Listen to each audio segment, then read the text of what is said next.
into the pregnant silence. When you abandon the practice of fear, even though you think you've been overcome by it from some external source, when you abandon the practice of fear, you are in a position to step into the holy instant, to step into the void, to move into the pregnant silence where the unknown can become known. And here you are at another juncture where the remnants of fear can suggest to you that you have trouble hearing guidance, or that for one reason or another it is not likely that you're going to be able to hear the voice for truth or God. This is where you have to remember there is a God, even though you're experiencing doubt of one sort or another. It's essential because redemption is inevitable. Redemption, the experience of correction, a return to the spiritual original is, I'm going to say, ordained. But the only reason it's ordained or inevitable is because God, being all, never stopped being God, being all. And that fact is going to have to surface. It's inevitable that the allness of God will surface as something that has never changed. Therefore, when you practice the holy instant and you ask, what is the truth here? You are employing faith. You are investing faith in the Father, in the Holy Spirit, in your God, in me, that the answer that redeems will be made clear to you, even though you don't know what it is. That is the whole point. The point of the holy instant is to return you to what you don't think you know, but which you do know because the Father placed it in you, and is eternally placing it in you by being you in every moment. As what? You in your own right with your own personal capabilities? No, as himself expressing. Are you getting the point? Here is the point again. In spite of fear, in spite of distress, abandon it.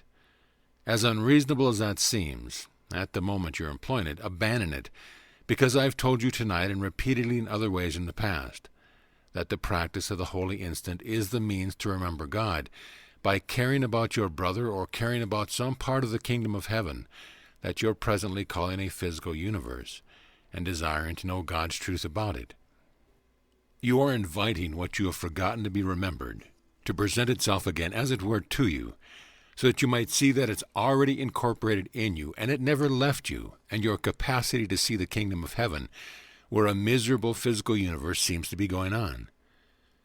The holy instant is, and the practice of the two-step is, a matter of leaning into the unknown on purpose, letting yourself not know, not requiring that you know before you lean into it, before you lean into the Father, before you lean into your right mind.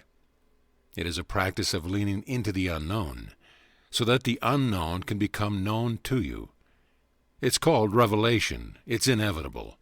It's the way waking up works. It's how the holy instant functions, you see? To say you have a problem because you have a situation that you don't have the answer to is to be stuck in a total lack of reason.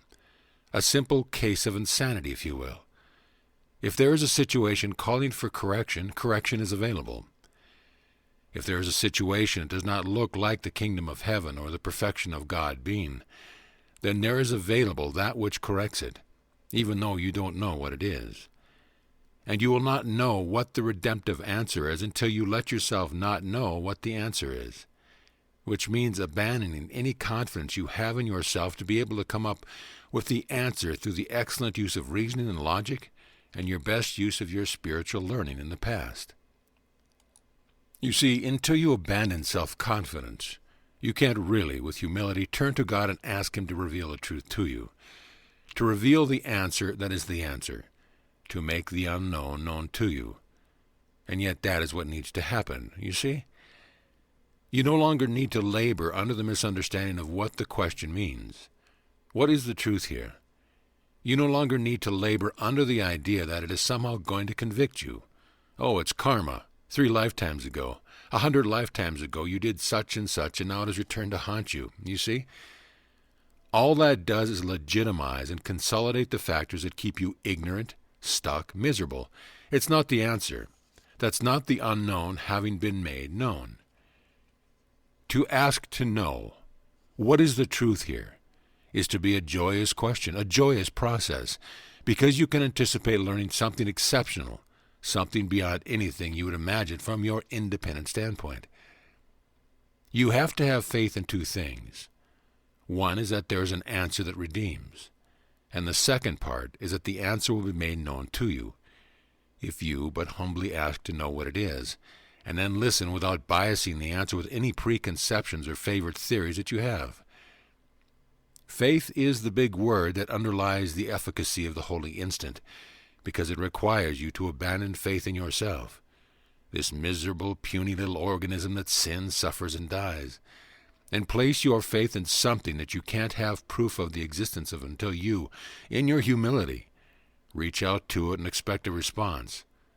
In the response, you have the proof. You see? It's very important. It is very important. Answers redeem.